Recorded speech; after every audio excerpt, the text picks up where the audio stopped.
بسم اللہ الرحمن الرحیم۔ محترم ناظرین، زمزم کا کنواں۔ اسماعیل علیہ السلام کو ایک روز پیاس لگی۔ اس کی ماں نے ارادہ کیا کہ اسے پانی پلائے، لیکن یہاں پانی کہاں؟ مکہ مکرمہ میں کوئی کنواں نہیں، مکہ مکرمہ میں کوئی نہر نہیں۔ حضرت حاجرہ اپنے لخت جگر کے لیے اس طرح پانی تلاش کرتی تھی کہ صفا سے مروہ کی طرف دوڑ کر جاتی اور مروہ سے صفا کی طرف۔ اللہ تعالیٰ نے اماں حاجرہ اور اس کے بیٹے اسماعیل کی مدد کی اور ان دونوں کے لیے پانی پیدا کر دیا۔ زمین سے پانی نکل آیا۔ اسماعیل نے پانی پیا اور حضرت حاجرہ نے پانی پیا۔ جو پانی باقی بچا وہ زمزم کا کنواں بن گیا۔ اللہ تعالیٰ نے زمزم میں برکت پیدا کی۔ یہ وہ کنواں ہے جس سے لوگ حج کے دنوں میں پانی پیتے ہیں اور آب زمزم اپنے شہروں کی طرف لے جاتے ہیں۔ کیا آپ نے آب زمزم پیا ہے؟ حضرت ابراہیم علیہ السلام کچھ مدت کے بعد واپس آئے، اسماعیل اور حاجرہ سے ملے۔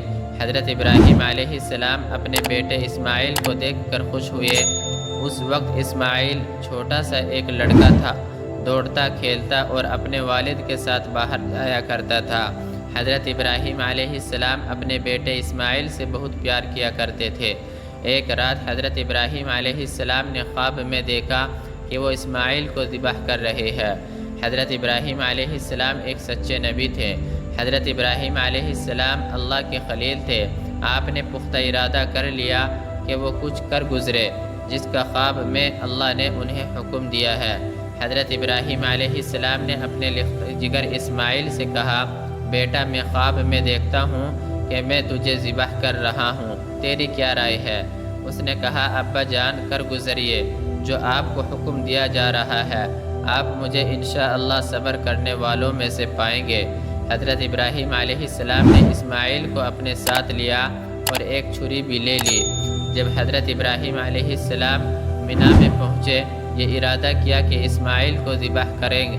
اسماعیل از خود زمین پر لیٹ گئے۔ حضرت ابراہیم علیہ السلام نے جو ہی ارادہ کیا کہ اسماعیل کو ذبح کرے تو چھری اس کے حلق پر رکھ دی، لیکن اللہ تعالیٰ کو تو صرف یہ بات پسند تھی کہ وہ اچھی طرح پرکھ لے کہ کیا اس کا خلیل وہ کچھ کر گزرتا ہے جس کا وہ اسے حکم دیتا ہے، کیا وہ اللہ کے ساتھ زیادہ محبت رکھتا ہے یا اپنے بیٹے سے زیادہ محبت کرتا ہے۔ حضرت ابراہیم علیہ السلام امتحان میں کامیاب ہوئے۔ اللہ تعالیٰ نے حضرت جبرائیل علیہ السلام کو جنت سے ایک مینڈھا دے کر بھیجا اور فرمایا، اسے ذبح کرو اور اسماعیل کو ذبح نہ کرو۔ اللہ تعالیٰ نے حضرت ابراہیم علیہ السلام کے اس کارنامے کو پسند کیا اور تمام مسلمانوں کو عید الاضحیٰ میں قربانی دینے کا حکم دیا۔ حضرت ابراہیم خلیل اللہ علیہ السلام پر درود و سلام ہو، اس کے بیٹے اسماعیل پر درود و سلام ہو۔